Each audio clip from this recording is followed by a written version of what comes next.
Welcome back to another Long Way Home episode, everyone, live from EICMA 2021 in person in Milan. This is Honda's stand for 2021, and one of the things that is buzzing quite a lot is their brand new adventure scooter, but tiny this time, the 350 ADV.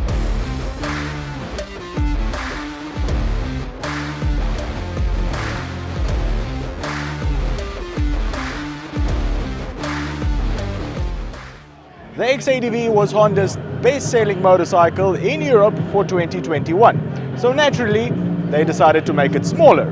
Say hello to the new 350 version of the XADV.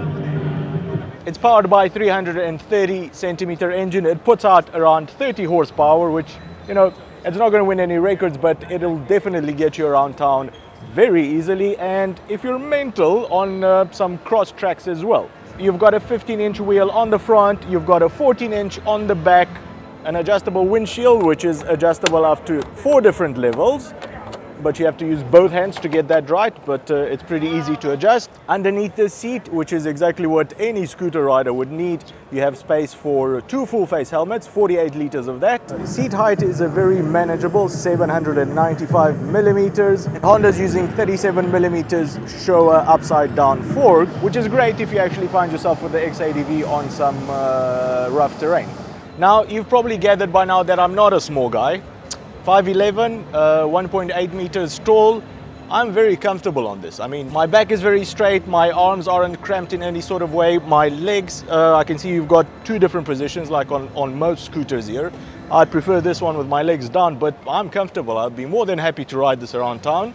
Passenger comfort is another thing really worth considering when choosing a scooter, and the 350 ADV seems to do the job properly. And no, that is not Dave.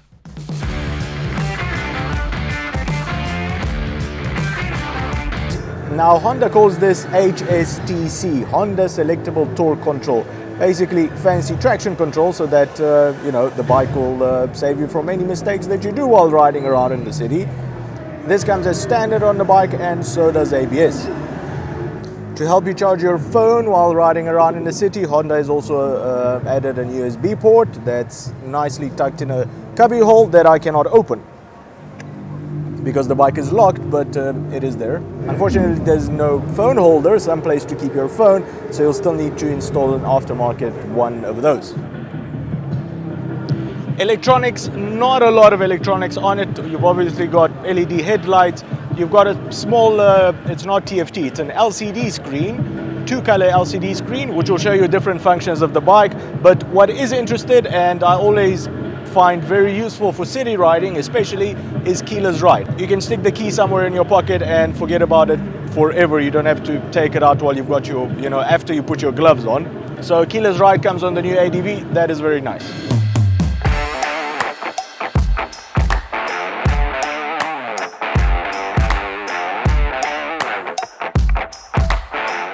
Yeah, so Honda is really pushing for this medium-sized to small-sized scooter market, especially for markets such as Europe and probably Asia as well.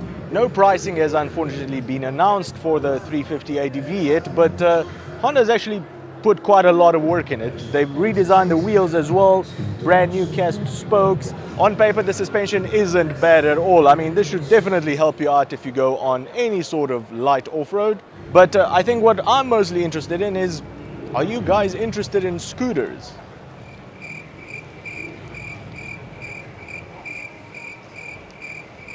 Honda believes it's quite a big market, and the sales for the XADV prove that. All right, I'm sure there's lots of stuff that I haven't mentioned, so if there's anything else you want to ask, the comment section below is the right place for you. And let me know, is this something that you guys would find useful? Where would you ride it? How would it make your life easier?